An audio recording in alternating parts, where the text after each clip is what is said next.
What if the biggest reason you're not growing isn't your capital, your competition, or even the economy? What if it's your comfort zone?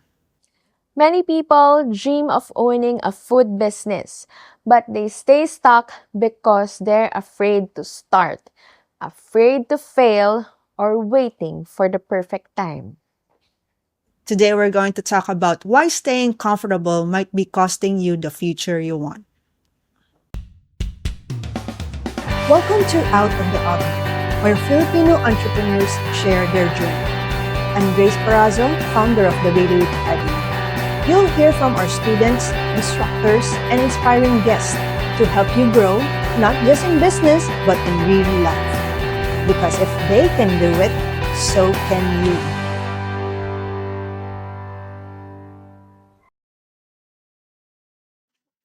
Hey everyone!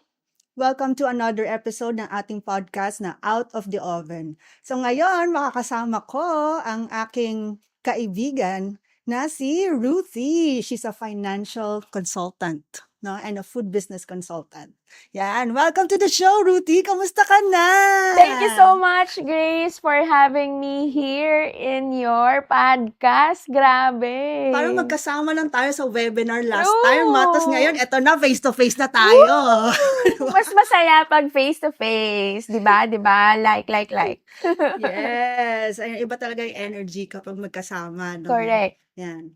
So ngayon, ano bang pag-uusapan natin? Parang ang title ng episode natin ngayon ay, Your comfort zone is keeping you broke. grabe, ang hirap naman yan. Sakit naman yan, Ruthie. Yes, So ano nga masakit ba? talaga. Dahil yan ang katotohanan. Mhm. Ikaw ba, where in your lifetime na feel mo na natrap ka ng comfort zone mo? Ako, alam mo, yung comfort zone ko talaga dati, nagwo-work pa ako sa BPO eh. So, syempre, maganda, masarap yung buhay nun. Pasok ka lang, tapos nun, abang ka lang ng sweldo, 15, 30, may sweldo ka, di ba? Tama. Tapos, yun, sarap ng buhay. Papasok ka sa office, naka-aircon. So, tapos na pag-uwi mo ng bahay, okay na, tapos na yung work, di ba? So, yun nga talaga yung comfort zone ko dati.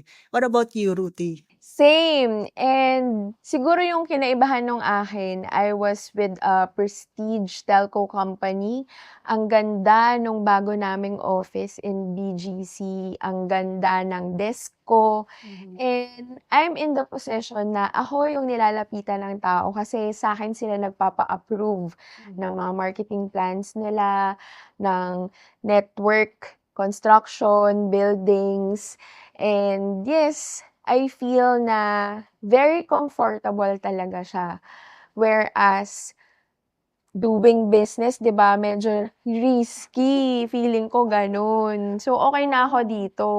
Ang ganda pa ng damit ko, naka-business attire, ganyan.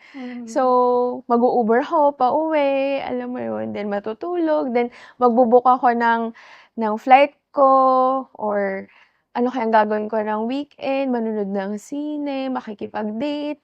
So, ganun lang. Yun Sarap ang buhay life. lang, Sarap no? buhay, be. So, ano yung mga hinintay mo bago ka nag-leap from your comfort zone going to your growth zone? Ano yung mga inantay ko? Inantay kong maging stable muna lahat nung family ko. During that time, family ko, meaning yung parents ko. Okay. Yan, kasi I have to take care of my parents. Ako na yung naging breadwinner ng family. So, nagtatrabaho lang talaga ako for the HMO. Tapos, nag-iipon din ako ng pera para sa Slave of parents ko. benefits. Yes, yun talaga yung habol ko. Kasi medyo malaki-laki yung kailangan sa maintenance, sa pag-hospital ng mom ko. Kaya ako nag-work nun. So, syempre, ipon. And then, yun, para sa pang-retirement na rin. Ikaw, Ruthie? Ako naman, I was waiting to have stability when it comes to my life. Kasi talagang ang greatest dream ko is to have a complete and happy family. So, hinintay ko na may dumating na tamang lalaki na pakakasalan. Ayun, no? Yun. Ay! So, yun talaga yung hinintay ko. Pangalawa, syempre, parang nagse-save na ako nun. So, while waiting for my one true love, nagse-save na ako, bumili na ako ng condo, yan. Tapos, sobrang pinagpe-preparean ko talaga yung future na hindi ko pa nakikita at that time kung ano yung future na talaga na yun. Pero siyempre, di ba, prepare ako ng prepare nun dati, no? Alam mo ano nangyari? Anong nangyari? Eh di yan, siyempre, prepare ko nga lahat para do sa future namin. So, nangyari na nga yung hindi ko inaasahan na ma-hospital yung mom Oh. ko. So, lahat ng mga inipon namin, napunta lang lahat sa doktor, sa hospital, yun. So, nawala rin lahat. Ang So, medyo sakit. masakit yon para sa akin. Yes. So, maswerte lang rin ako na nandyan yung husband ko, si Nico. Hi Nico.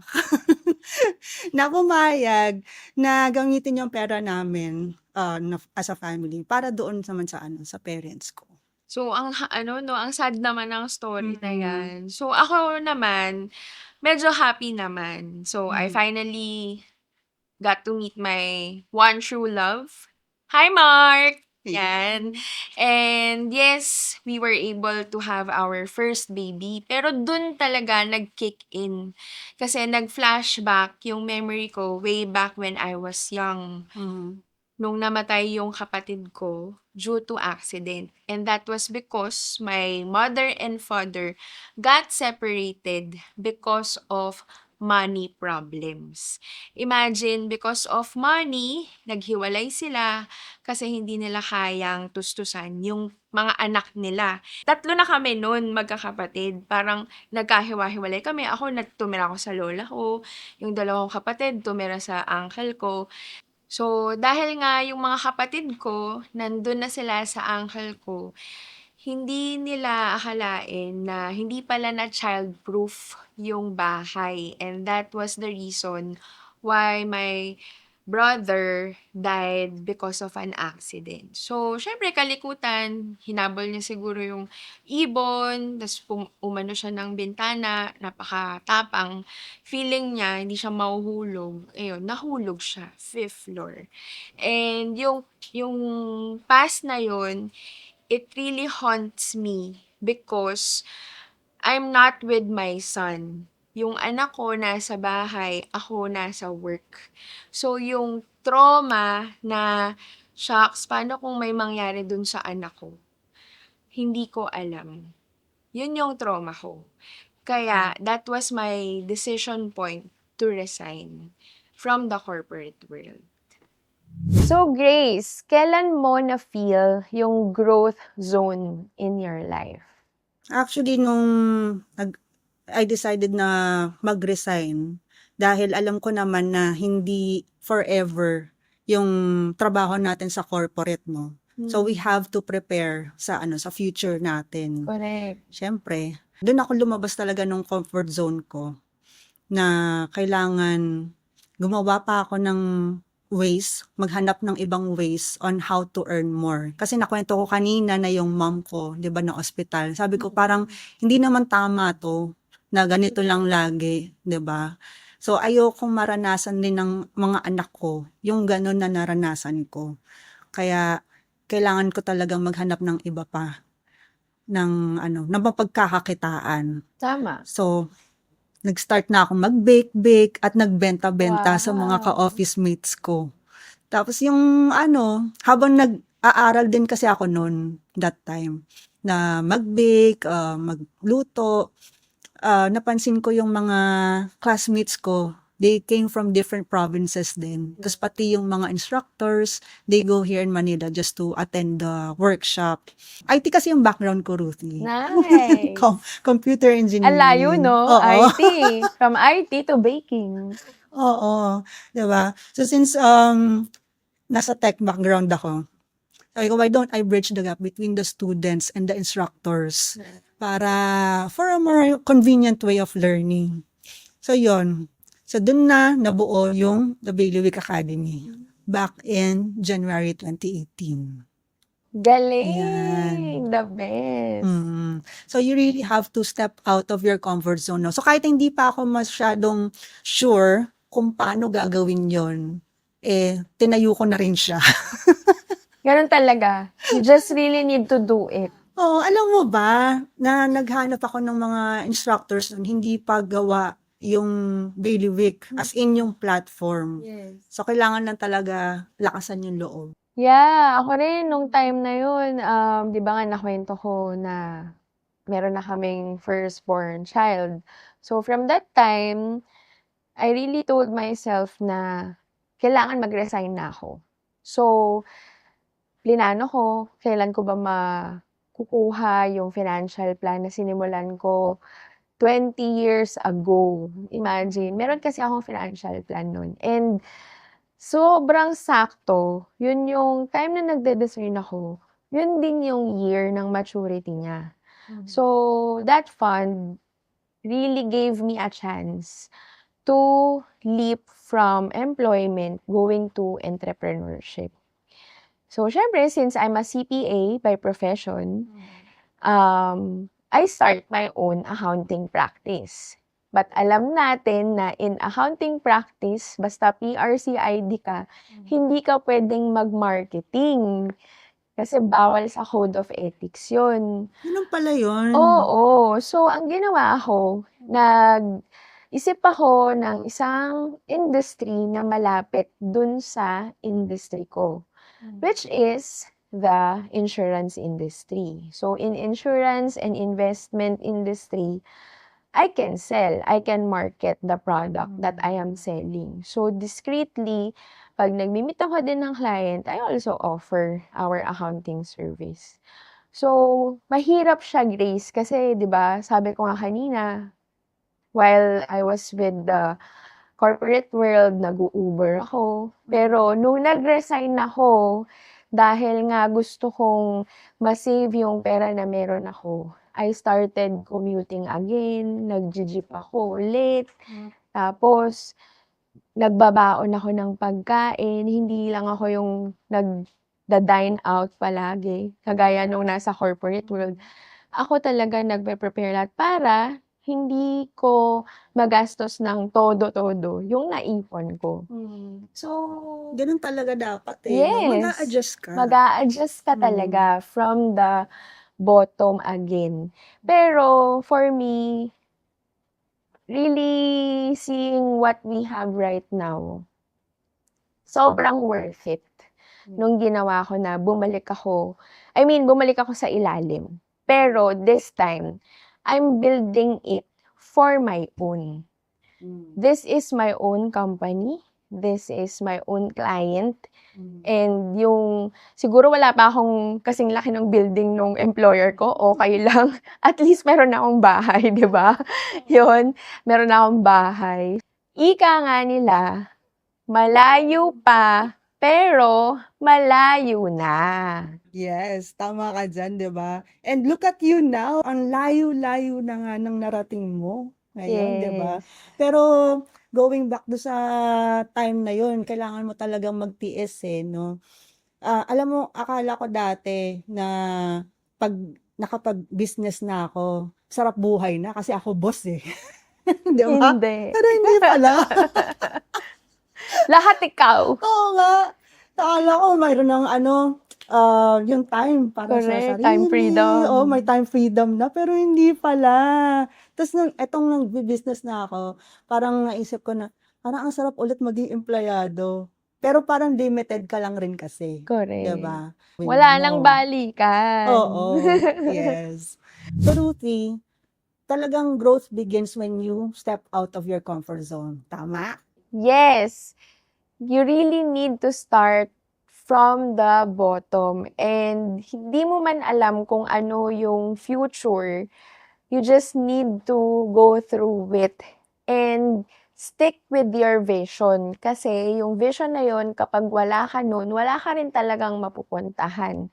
So, dapat may pangarap ka. So, yung iba sinasabi nila na maswerte or lucky yung mga ibang tao, no? Pero yung luck kasi, it happens when preparation meets Meets opportunity. Diba? Correct. So, wala talagang luck. Wala talagang luck. Oo, kaya Pinaghandaan mo kasi mm. kaya mo nakuha. Kaya even in sales, when I was in insurance industry, trinabaho ko lahat yun, inaral ko lahat yun, and lahat ng sinet appointment ko, hindi naman lahat nag-close, pero nandun ako sa lahat ng client na na-set appointment ko. Kung wala ako dun, pwedeng siguro mas konti yung na-close ko, 'di ba? So, in sales talaga, it's really a numbers game. So, if you don't push yourself forward, you really cannot sell more. Yeah, and you don't have to wait for the perfect time Correct. para gawin ang isang bagay. Kasi Yes. normally yung ibang mga tao naghahanap pa, nag-aantay pa ng merong masamang mangyari sa buhay nila. kikilos. Oo. na. Oo. Ang swerte lang natin siguro, maaga kasing nangyari yung masamang nangyari sa buhay natin. Oo. Ako yun, ano yun parang blessing in disguise. Yeah. It was a very painful experience to lose someone in our family, pero it gave me a lot of awareness to really prepare for my future. Maybe kung hindi nangyari yun, hindi rin ganito yung life na meron tayo ngayon, 'di ba? So, maybe nagpa-relax-relax lang ako, nandun lang ako sa corporate world, gano'n. Or 'di ba, worst, nangyari pa siya sa mismong family ko. Which is thankfully, hindi gano'n yung nangyari. And nasa sa atin naman yun kung ano yung gagawin natin doon sa situation na yun, di ba? Tama. Kung mananatili na lang ba tayo doon sa situation na yun or we will do something about it, More. di ba? And yun nga yung sinasabi nila na dapat makontento ka kung anong meron ka. Yes, oo, makontento ka. Pero dapat makontento ka kapag kaya mo ng proteksyonan yung pamilya mo. Tipong pag na-ospital yan, kaya mong talagang bayaran. O kaya talagang, alam mo yun, masasagip mo. Hindi yung kontento ka na naghihirap ka. Ha? Ang hirap. Makokontento ka ba na naghihirap yung pamilya mo, naghihikahos dun sa ospital? Yeah. 'Di ba? Hindi gano'n. For me, the word contentment, it should be you are already in the comfortable life. Now, if you're not yet there, you need to move your ass to go there. Hindi yung magpa-chillax-chillax ka pa ngayon. Ang daming gustong yumaman eh, 'di ba? Pero hindi lahat gustong magtrabaho. Not Corrected willing to by. do the work, 'di ba? So, yan ang mahirap. Wala pa talagang shortcut. For me, I just go through it. Ang daming rejection, yes. And so, buhay pa rin naman ako. Ang daming criticism kasi I'm a CPA pero nag-insurance agent ako. And so what? Pinapakain ba nila ako? Hindi. Sayang naman yung nasimulan mo na. And so what? Hindi naman sa akin yun. Pag nag-retire ako, mawawala rin yun sa akin. So, and so what again?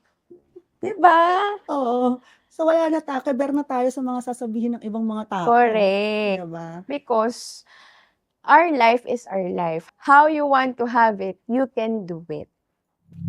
Ito naman tayo, Ruthie, no? Marami kasi yung mga students namin, ang gagaling magluto, mag-bake. Pero akala nila, enough na yung passion lang, 'di ba? Pero hindi eh. Hindi talaga enough yung passion lang. Napatunayan ko yan when the passion that I have to teach people. Imagine, I am always setting financial literacy talk in different corporations. Na-realize ko, nagtuturo ako for free. As in, inaayos ko yung deck ko, kung paano nila maintindihan na important mag-save, mag-invest, bumili ng insurance. Pero at the end of the day, after giving so much effort in teaching, in, alam mo yun, in doing things, face-to-face pa yun, Grace, hindi over Zoom. Kasi that happened pre-pandemic. And libre. Ako nagpapamasahe sa sarili ko. Ako ang bumili minsan pa nga, ako pa yung bumili ng sarili kong projector. Talaga. Ako yung bumili ng whiteboard ko para sa projector. Nag-invest talaga ako. Pero after that, people really need something to buy to you. Alam mo yun? Hindi yung after teaching, magbibili na sila. No. So, at the end of the day, for me, expense talaga siya. So, yung passion na yun, it cost me a lot. Pero masarap kung may bayad, di ba? Siyempre, masarap kung may bayad. Oo. Kaya lang, siyempre, ang intention ko to sell insurance. So, medyo hindi siya tugma. Kung yun yung gusto ko na corporate training lang, may bayad, pwede. Pero kung magsisell ako ng insurance, yun talaga yung usual. Hindi ka pwedeng magbigay ng PF. Well, buti na lang, at this point of time, nabaliktad ko na yung moment na yun. So, now, we are being invited with different corporations to talk about finance, business finance. Pero ito, may bayad na ako. Diba? So, Mabuti naman. buti naman, talaga. Ayoko na pong mamigay dahil doon ko na-realize na yung inaral ko, binayaran ko din yun eh. So, kaya ko siya pinahalagahan. Yung mga taong binibigyan ko ng free teaching, hindi nila ako pinapahalagahan kasi libre. Yes. So, Ganun normally, no, yung mga tao na hindi nila nakikita yung value kapag free. correct. Pero, sayang, di ba? Parang namumulot ka na rin ng gold nun eh. Kung nakikinig lang sila sa mga tinuturo, sa YouTube, napakadami na dyan, and in different social media platform, at ina-apply nila. Sobra-sobra yung pwede nilang ma-achieve in life. And the same goes dito sa mga students namin. Correct. Dito sa Bailiwick na hindi nga lang enough na puro skills yung meron sila. Kasi magkaiba rin yung baking, cooking skills sa business. Yes, 'Di ba? So, kailangan din aralin talaga yung business side. true. And yun yung na-learn ko. Before, I was really with the consumer. Meaning, yung pangkalahatan yung gusto kong bentahan. Pero nung mas na-instill sa akin yung pagiging business owner, hindi. Kailangan pala, doon ako pumunta sa mga corporate businesses. Sila yung gawin kong kliyente. Para meron akong money. So, in the same way with your students, hindi lang dapat yung mga kakilala nila, yung bebentahan nila ng cake. So, dapat they also give time to really reach out for, 'di ba, corporations, sa mga events. And at the same time, kapag may mga family events, wedding, birthday. Kasi makuha mo lang yung isang buong pamilya, 'di ba? Nasarapan sa'yo. Yung isa. Ano-ano Tapos na nun, yan. kuha Chain na na yung yan. buong pamilya. Yes, domino Diba? effect. Or Ika buong nga. village nila. Correct. Why not? Kasi you have to put on your business hat din eh. Business-minded hat. No? Kasi marami sa mga students namin na nandun lang sila sa creativity side. So, pero once you started selling kasi, you want to turn it into a business, kailangan talaga, you have to choose na think out of the box. Out of the box. Diba? Tapos think like a business owner. Huwag Hindi ka lang yung basta-basta nandun ka. mamimigay. Oo, hindi lang yung nandun ka sa likod ng counter sa kitchen mo. True. And you need to learn how to delegate rin. Correct. Else, you will not expand if you will not delegate. Akala ko dati, di ba nagbe-bake ako before, nang gumagawa ako ng mga customized cakes eh. Akala ko dati na once na nakagawa ako ng cake, okay na, masarap na, lalapit lang yung mga tao sa akin. Lalapit lang sila para mag-inquire, 'di ba, o order. Ang saya nun 'no, kung Oo. ganun talaga yung Pero life. hindi pala, be. So, kailangan ko pa palang matutong mag-market. Yes! Sales and marketing. Eh, wala. Yun pa naman yung pinaka-hate ko. Ayoko nga na kumakausap ng mga Ah. tao. Ako naman, yan yung medyo skill ko na nung bata pa ako. Kasi na-train ako ng lola ko na ako yung taga-sigaw niya sa restaurant niya, 'di ba? May food business nga yung lola at lolo ko. So they have a small Filipino-Chinese restaurant. Turo-turo lang siya actually. Pero ako yung taga-sigaw, "Mami, siopaw." Kaya makapal na yung mukha ko talaga in selling. Natatandaan ko pa, nung nag-start ako sa insurance, sobrang excited ako. Pero ang sakit din pala talaga ng rejection. Oo naman. So, lalong-lalo na kapag kapamilya mo yung nag-reject sa'yo. Na tipong, ang dami pa nilang sinabi. Sana sinabi mo na lang na no, di tapos na. Eh, ang dami pang mga extra comment, 'di ba? So, mas painful. Pero at the end of the day, favorite ko na yung rejection. You know why? Because in every rejection that I encounter every day, I can also receive a gold through that rejection. Kasi 'di ba, kung titigil lang ako dun sa first rejection, hindi ko mapupuntahan yung gold mine. Correct. So, Yeah. yun na lang, parang palagi kong inisip na, sige, damihan ko pa yung rejection. In time, makukuha ko rin yung gold na magko-close, 'di ba? On which talaga naman, in 1 year, 50 to 55 clients ako na nako-close. Kaya talagang top seller ako when I was in insurance company. So, ganun na lang yung mindset ko. Sige lang, reject na lang ako. Malapit na ako dun sa gold mine. Correct. And speaking of rejection, no, nako, I have my own story ng rejection.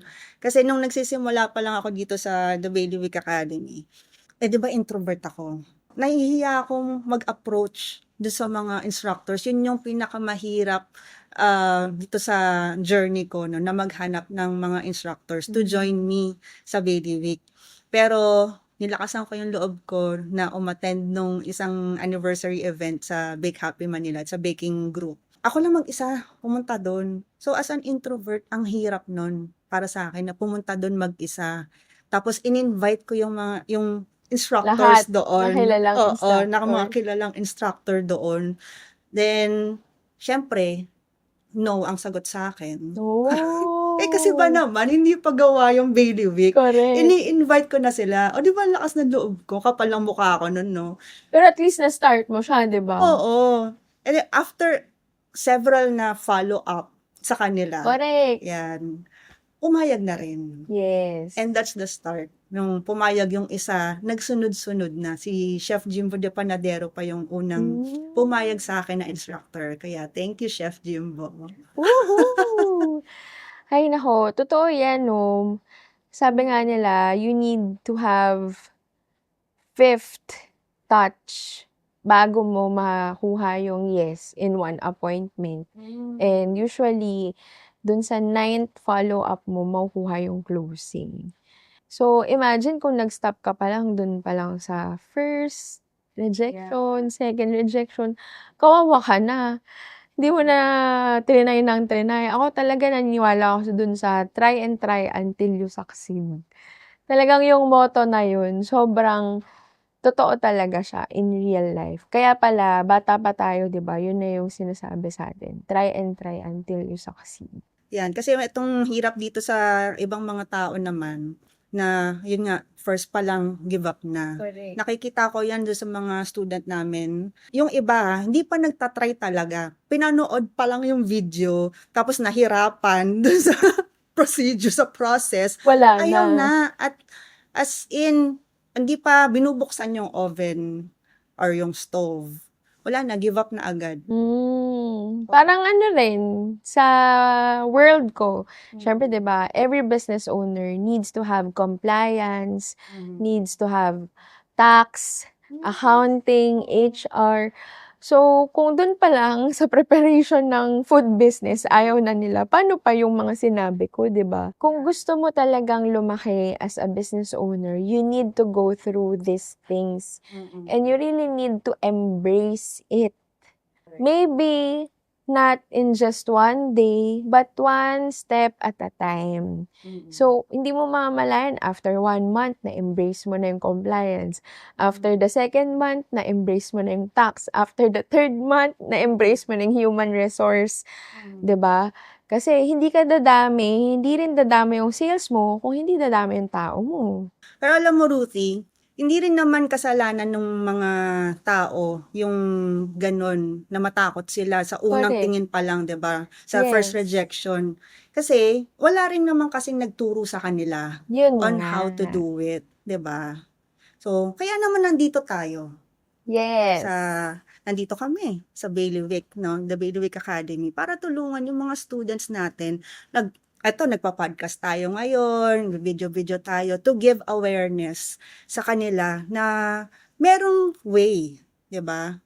There's a light at the end of the tunnel. So you don't have to do this alone, guys. Correct. And kapag choose mo na gawin 'to mag-isa, mas lalo kang mahihirapan. So once you know na what to do, you will have more confidence on how to do things, 'di ba? Hindi ka na matatakot na gawin yung mga gusto mong gawin. Kasi alam mo na kung paano siya. Plus, you will be confident and courageous to face anything kasi you know that you have someone that you can approach if ever may mga hindi ka alam. You can approach us, Grace and me, and hindi ka talaga namin pababayaan hanggang dulo. Yes, tama ka dyan, Ruthie. Hindi natin talaga sila papabayaan. So, ikaw, Ruthie, nung nagsisimula ka ba, sinolo mo ba lahat or humingi ka ng tulong? Siyempre, humingi ako ng tulong. And yes, I was able to recruit people when I started. I also hired a secretary. Kasi yun ang weakness ko, yung mga paperworks, lalo na dun sa insurance, 'di ba? So, and mas mabilis nag-grow yung insurance business ko because of that. Nung nag-hire na ako ng secretary. Kasi dire-diretso na, set appointment, close, close, close. Alam mo yun? So, Hindi talaga ang kaya na galing. ikaw lang rin mag-isa. Kung gusto mong Correct. mag-grow yung business mo, You really need to ask for support. yes. And mga mentors, yan, di ba? Lalo-lalo na yung mentors. Oo. And when I was starting, ang dami kong mentors, nag-e-enroll pa ako sa mga programs. Sa personal development programs, sa mga financial certification, just to really have confidence na talagang kaya ko.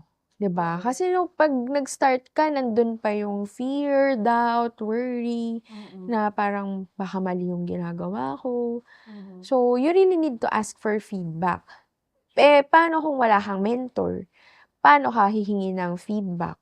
Feedbackan mo yung sarili mo. 'Di ba? Bias yun kasi ikaw lang yun. O kaya either masyado kang mataas yung tingin mo sa sarili mo or masyado namang mababa kasi self-worth naman yung problem. On which madami sa atin yung talagang mababa ang self-worth.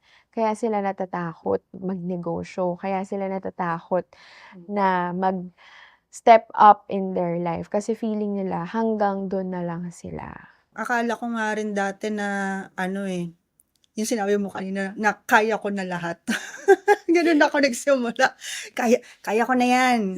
Nasa tech naman ako eh. Pero hindi pala. Correct.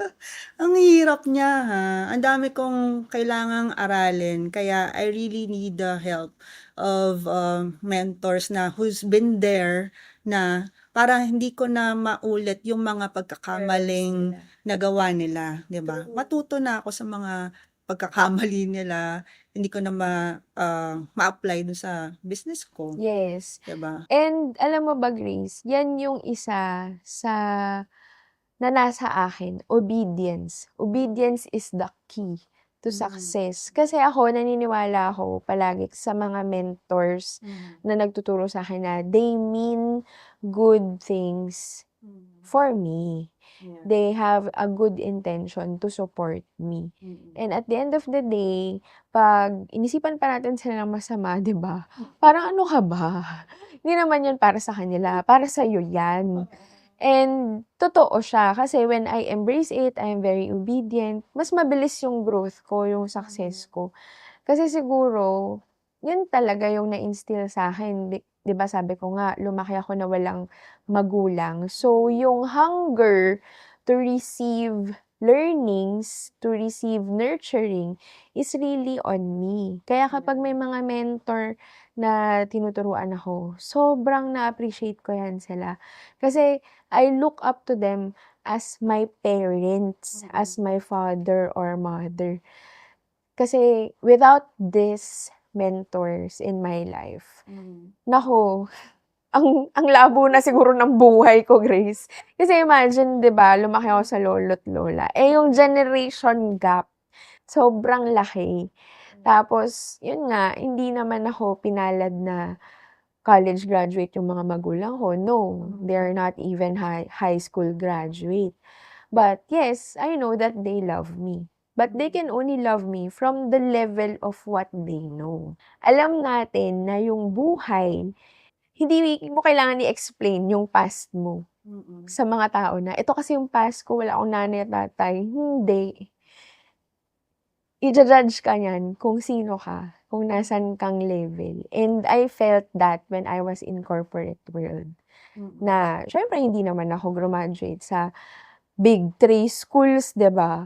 So, parang feeling ko, I was not given an equal opportunity to grow myself to the next level, even in the managerial level, 'di ba? Yan ang So, hirap sa corporate, correct. 'di Lalo ba? na kapag, Napopolitika. lalo na kapag you are part of a conglomerate companies, kasi malalaki sila. So, siguro, mas mabilis talaga kung nasa mga middle sector businesses ka lang. For sure, promoted ako agad. Baka CFO pa. Pero kapag ganyan, kung ayaw nila, edi gagawa na lang ako, 'di ba? Tama. Yun yung mindset. Ganun talaga dapat yung mindset. And yes, ganun nga yung ginawa ko. Eh di gagawa na lang ako. Doon na lang ako sa maliliit. Doon ako magpo-focus. Hindi ko naman kailangan maging CFO ng conglomerate company, no, para maging successful. And my definition of successful is way different from the definition of being promoted, having the title, because that's not really a success for me. Ikaw So, ba, ano ba yung Grace? success sa'yo? Sige, ako, ang success for me, kagaya nung sabi ko kanina, since I came from a broken family, I just want to have a happy and complete family. So, yun, happy and complete family. Yung nakikita ko sila, naalagaan ko sila, and at the same time, kumikita ako ng pera, nagagawa ko yung mga gusto ko. For me, sapat na yun. Yun na yung kagaya nung sabi ko kanina na hindi ako magpapabaya na kapag nagkasakit sila, wala akong pera. Alam mo yun, wala akong pera pambayad. Correct. So, masasabi ko at this point of my life, I'm already successful. And I have my own insurance. Sabi nung mentor ko nga, nung isang linggo, sabi niya, paano yung retirement mo? Nagsisave naman po ako, ma'am, para sa retirement ko. So, alam mo yun, confident ako na alam ko, may pupuntahan naman yung retirement ko kahit papano. And for me kasi, I always believe that my retirement is my business. If I have my business, I have the legacy until the end. Until God calls me. So, prepared na prepared ka talaga, 'di ba? You have Yes, to since I am a prepare. planner, I'm a financial consultant, 'di ba? Dapat Pinanindigan sa mo sarili na. ko muna gawin ko bago ko ituro sa iba. Kasi 'di ba, para namang engot 'yun kung tinuturo ko tas di ko ginagawa. True. Ikaw, Grace, ano ang success para sa'yo? Copy-paste ng kanya. Pero lahat naman tayo, no, ganun yung gusto sa buhay. Hindi So, lahat. yung iba kanya-kanya naman tayo Kanya-kanya. ng meaning ng Magkakaiba. success. Totoo. Pero yung sa akin, parehas tayo. Kaya, kaya align na align kami dito ni Ruthie. Kasi yun lang talaga yung gusto ko na makasama yung family ko. So ginagawa ko tong lahat ng to para sa family ko na makasama ko sila, makapag-travel Yeah. around the world with them, makakain sa mga restaurants na hindi tumitingin sa bill, 'di ba? Amen. Na hindi tumitingin sa wallet. Kasya ba yung pera ko dito? Ano yung pinakamura dito? Yun yung Totoo. orderin. Yun yung feeling natin, no? Kami ni Mark, grabe. Yan yung feeling namin, no? Nagde-date pa lang kami. O kaya yung share na lang Kami tayo. Sa McDo. Share na lang kami ng ulam. Alam mo yun. Pero, di ba? Sweet pa rin. Yung iba tinatanong ko, good for ilan to? Kasi pwede nang share na lang tayo. Pero, di ba, ako hanggang ngayon, ganun pa rin, nagtatanong pa rin ako eh. Kasi for me, it's still the money that you earn. So, you need to take care of it. Hindi yung basta na lang pamigay mo, di ba? At saka yung yung life na ganun magagawa mo lahat ng ng gusto mo na without worrying kung saan ka pa kukuha ng pera sa susunod. Tama. Diba? Yun. Tapos at the same time, you have this capacity to give back din sa community. Diba? Tapos yung meron kang business na that runs without you. Correct. Diba? Correct. So, yun yung success para sa akin. Ang saya nun, no? Kayo ba guys? Yan, type nyo naman sa comment section kung ano yung definition ninyo ng success. Yeah, we'd love to know. Yes, and we are very excited that everyone here in this community will be successful with their own business. And kagaya nga ng sabi namin kanina, success is not a shortcut. It's a long way to go. It's a journey, but it is worthy to go through. You just really need to continuously learn. Seek a mentor. Kami ni Grace, pwede nyo maging mentor, build your system, and wag tayong mag-rely lang basta sa swerte. Na parang, yan, si Miss Grace, si Coach Ruthie, swerte lang yan eh. No, we're not. And kagaya nga ng mga na-share namin here in this episode, we go through from the bottom, going up. And lahat ng struggle, challenges, na-go through din namin yan. Ang difference lang namin, hindi kami tumigil. Hindi kami nag-quit. We go through it, eye to eye talaga. Diba? And yes, because of that grit and resilience, we were able to build our own businesses. And now we are also paying it forward to the people who believes in us. Success is your responsibility, no? So kasi kayo lang rin yung makakasagot diyan kung ano yung dapat rin ninyong gawin, 'di ba? Kung ano yung gagawin sa buhay ninyo kasi it's really up to you. We're not here to change people. 'Di ba? Pero we're here to give you information, awareness na meron pa kayong magagawa. Yes. Diba? And business that survive aren't always the ones with the best recipes.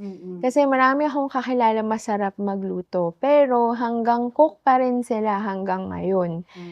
And yes, I saw that even the wealthiest food business owner, meron sa kanila guys, hindi marunong magluto. Meron sa kanila hindi marunong mag-bake. So, paano? Paano nila nagawa yun? Because they have the strongest foundations. Hindi sila nagpatalo dun sa weakness na meron sila. Pero ginamit nila yung weakness na yun para bumuo ng something that is grounded and inakyat nila ng inakyat yun. If you've been waiting for the perfect time, maybe this is your sign to stop waiting and start preparing. Here at the Bailiwick Academy, we'll help you build that foundation so you can start with confidence. See you in our next episode. You can cook, but can you run a business? See you!